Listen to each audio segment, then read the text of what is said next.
দিলে তখন কত মেকআপ হবে?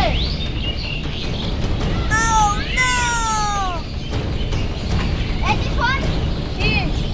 তুই আমার সাথে একটা প্যান নিছিলে, প্যানটা দে। ইয়েস!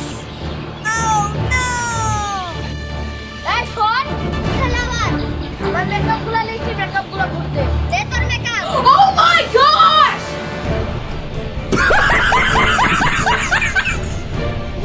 এই শোন, কি? যে জামাটা পরে আছিস সেই জামাটা দে, তারপর হবে মেকআপ। তুই আমাকে ল্যাংটা করার লেগে লেগেছিস নাকি? জামা। এই তুই শোন, এখনো মেকআপ কিসে? দাঁড়া, এখনো বাকি আছে। তুই যে আমার চুলটা লিখছিস, চুলটা দে।